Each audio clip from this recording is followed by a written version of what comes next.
Assalamualaikum warahmatullahi wabarakatuh. Balik lagi sama aku Puput and welcome back to Rumput.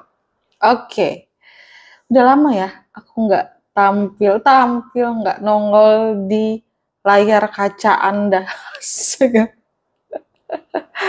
Jadi malam ini seperti biasa, aku akan membahas tentang kisah-kisah misteri.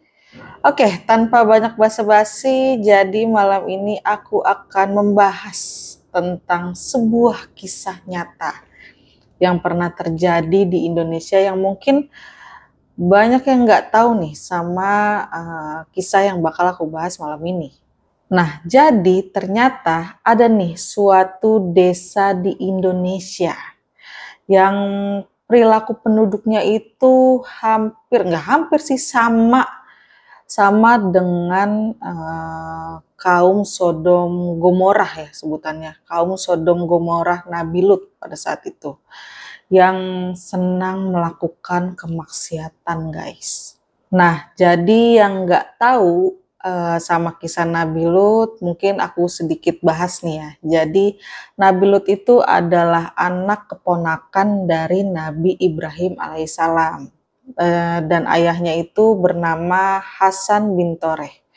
Jadi Nabi Lut itu diutus nih sama Allah untuk memperbaiki iman dan akhlaknya nih kaum Sodom nih guys. Jadi yang nggak tahu kaum Sodom itu adalah kaum dengan iman dan akhlak yang sangat rusak.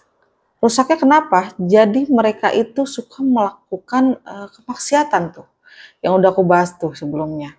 Terus juga kemungkaran yang telah merajalela di desa kaum Sodom itu. Jadi hampir seluruh warga atau seluruh masyarakatnya itu mengamalkan gaya hidup yang menyimpang. Menyimpangnya kayak gimana?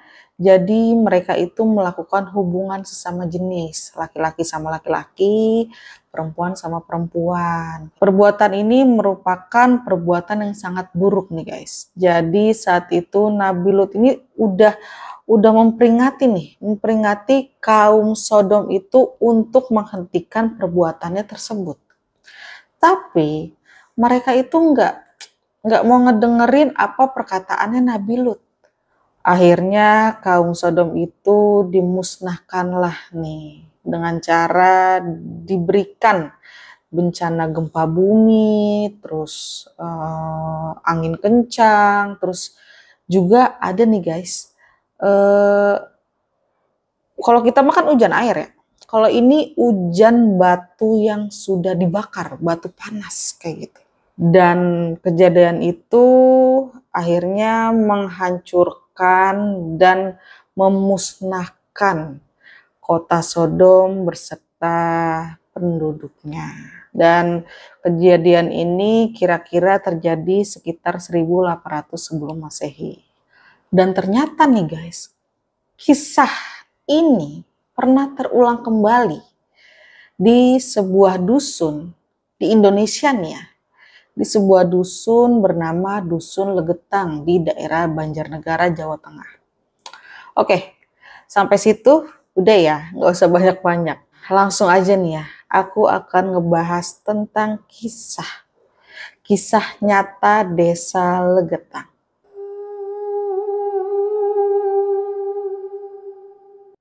Jadi desa atau dusun ya kita sebutnya, dusun aja kali ya. Dusun Legetang ini adalah sebuah wilayah yang sangat makmur guys. Yang lokasinya ya nggak jauh lah dari dataran tinggi Dieng, Banjarnegara, Jawa Tengah. Nah penduduknya itu tuh kebanyakan mereka itu bekerja sebagai petani. Petani yang cukup sukses dan mereka bertani berbagai macam sayuran lah. Kayak wortel, terus ada kubis, terus ada kol, ya masih banyak lagi deh. Nah, di saat daerah lain ini lagi nggak panen nih, Desa Legetang itu mendapatkan panen yang cukup melimpah. Terus kualitas sayurannya, kualitas buahnya itu sangat bagus dari desa-desa lainnya. Tapi nih sayangnya para penduduk desa itu tidak pandai bersyukur dengan kenikmatan yang udah dikasih sama Allah Subhanahu wa taala. Mereka ya malah lalai.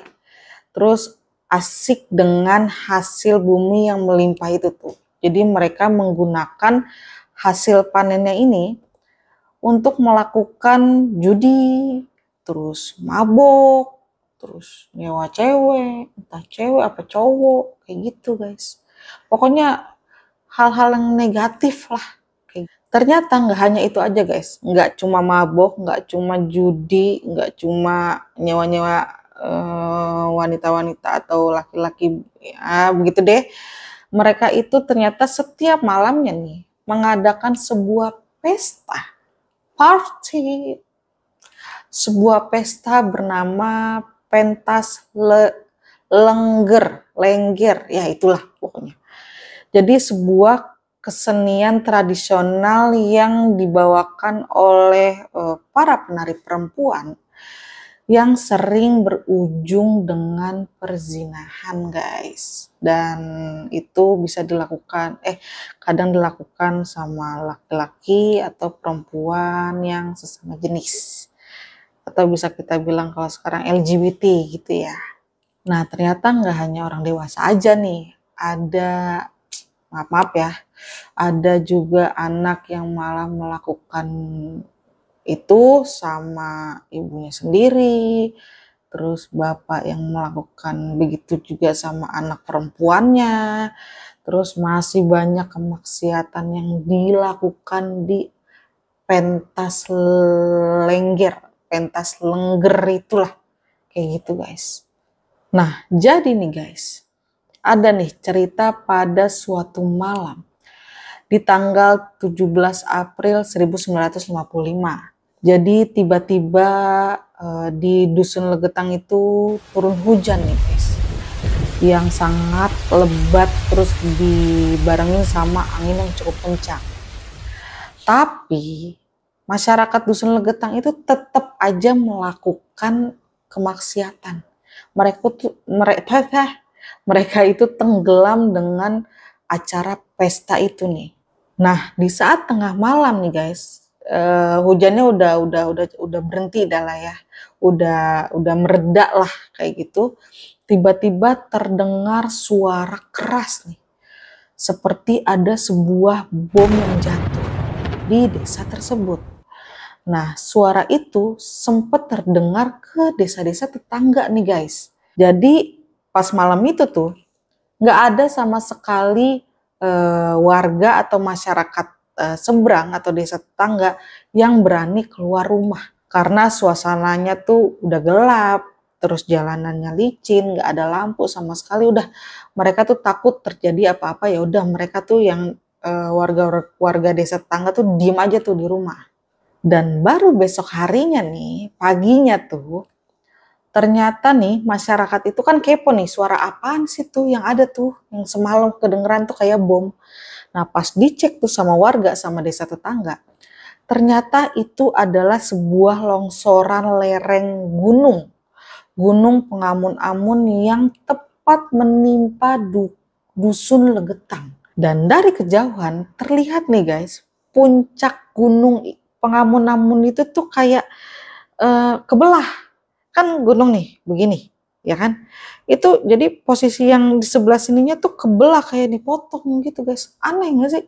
Coba bayangin kalau longsor kan ya, yang nggak mungkin satu buletan pucuk ya, bilangnya pucuk apa puncak gitu, kepotong. Ini kepotong guys, coba bayangin. Aneh nggak kayak ada yang motong. Nah yang tadinya Dusun Legetang itu berupa lembah, dusun itu tiba-tiba berubah menjadi sebuah gundukan tanah yang membentuk sebuah bukit guys. Dan menyadari peristiwa itu, sontaklah masyarakat di sekitar desa itu tuh, desa-desa tetangganya itu, kaget. Ya terkejut lah. Ya kemudian banyak yang berteriak lah. Situasinya jadi kacau lah kayak gitu. Dan akhirnya mereka nih berbondong-bondong untuk melihat lokasi kejadian, guys. Nah, ternyata nih guys, yang ngebuat warga lebih kaget dan lebih heran. Jadi antara desa Pengamun-Amun sama desa Legetang itu tuh ada jarak. Ada jarak yang memisahkan mereka, itu jadi ada jurang terus ada sungai. Itu jadi ada pisahannya tuh. Tapi anehnya nih, jurang dan sungai itu sama sekali tidak tertimbun sama runtuhan. Entah potongan gunung Pengamun-Amun, guys. Seharusnya kalau longsor kan dia kena tuh jurang sama sungainya, ini nggak kena. Emang bener-bener kayak dipotong tuh atas gunung, ditimpa. Nah, dari kejadian itu ternyata ada 351 korban jiwa. Terus terdapat juga 19 orang yang berasal dari luar desa Legetang, guys. Terus sementara itu masih ada nih 2 orang warga asli desa Legetang yang akhirnya selamat dari kejadian tersebut, guys. Jadi ada nih salah satu saksi bernama Suhuri. Dia itu warga Pekasiran. Dan dia mengatakan nih guys, jadi musibah itu terjadi sekitar jam 11 malam. Di saat itu nih, si Suhuri ini lagi ada di masjid nih sama teman-temannya. Dia lagi tidur tuh di masjid. Dan mereka nih yang ada di masjid itu baru mendengar kejadian Gunung Pengamun-Amun itu longsor ketika jam 3 pagi. Dan ketika kejadian itu nih guys, Suhuri itu kaget. Dia ya sedih lah. Karena kenapa? Karena di desa Legetang itu ada kakak kandungnya, ada istrinya sama 6 anaknya yang tinggal di sana, guys. Aduh, gue kepikiran anak nih, 6-6-nya. Coba ada di kejadian itu, dia kan pasti nggak tahu apa-apa itu anaknya ya. Oke, lanjut ya. Nah, tapi guys, Suhuri dan warga lainnya tuh nggak berani buat datang ke dusun tersebut pas kejadian malam itu nih ya. Ada yang bisa tebak gak kenapa Suhuri dan warga yang mendengar suara gemuruh itu nggak berani buat langsung datang ke situ? Karena guys, beredar nih kabar kalau lereng Gunung Pengamun-Amun itu masih terus bergerak.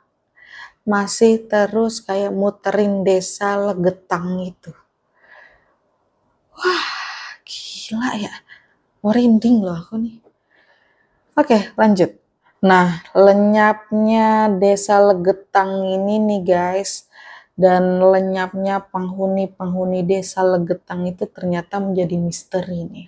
Jadi saat itu Suhuri dan beberapa warga desa lainnya itu mengatakan jadi antara kaki gunung Pengamun-Amun sampai perbatasan kawasan pemukiman itu tuh sama sekali nggak tersentuh, sama sekali nggak rusak, padahal jaraknya itu cuman beberapa meter guys. Dari kisah tenggelamnya dusun Legetang nih ya guys ya, ini sebenarnya menjadi peringatan nih buat kita yang masih hidup nih sampai sekarang. Buat mengingat bahwa azab Allah itu seketika nggak hanya terjadi di masa lampau, nggak hanya terjadi di masa para nabi, tetapi azab itu pun bisa terjadi kapanpun, dimanapun, sama siapapun itu bakal bisa kena azab.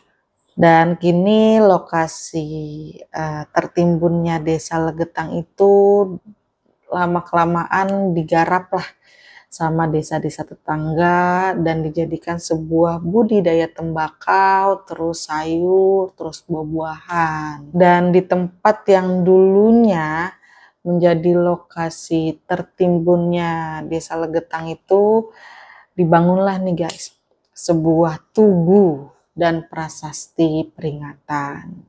Dan lokasi hilangnya desa tersebut diubahlah namanya menjadi Dusun Kepakisan. Yah, itulah kisah hilangnya Desa Legetang akibat perilaku para penduduk yang bukannya sering, hampir setiap hari melakukan kemaksiatan. Ya, sedikit bisa kita ambil dari kisah ini ya. Jadi toke tuh, maaf ya, serius kita nih, syarat toke. Oke, jadi sebisa mungkin kita kalau bisa menghindari apa yang sudah dilarang sama agama kita, menjauhi segala ya perilaku buruk lah.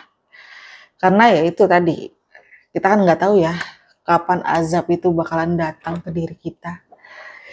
Jadi banyak-banyakin berdoa deh, banyak-banyakin melakukan perbuatan baik aja lah sekarang. Ya, seperti itulah kisah tentang Desa Legetang. Mungkin ada yang tahu, mungkin juga ada yang nggak tahu. Makanya aku bahas sedikit aja ya. Kayak gitu. Oke, balik lagi ke rumput. Masih dengan giveaway yang sama. Ayo dong. 1K-nya nih. 1000 subscriber. Masa kagak naik-naik ini sampai sekarang? Astagfirullahaladzim. Coba dong. Kalau bisa tuh ditontonnya sampai habis. Jangan di skip, jangan. Terus di subscribe. Yang baru datang nih, ayo dong subscribe channel Rumput biar semakin naik, semakin berkembang. Dan pokoknya jangan lupa buat di like juga. Terus jangan lupa di share ke teman-temannya. Itu yang penting tuh di share tuh. Biar apa? Biar kita cepat 1K karena giveaway nih. Ada giveaway. Nggak bisa dikasih tahu tapi giveaway-nya apa? Ada giveaway yang bakal kita kirim ke 10 orang yang beruntung. Mantap. Caranya gimana? Yaitu subscribe, like, komen. Komen dibanyakin nih komennya di bawah. Semua video komen tuh. Ntar kita saring nih siapa aja. Oke.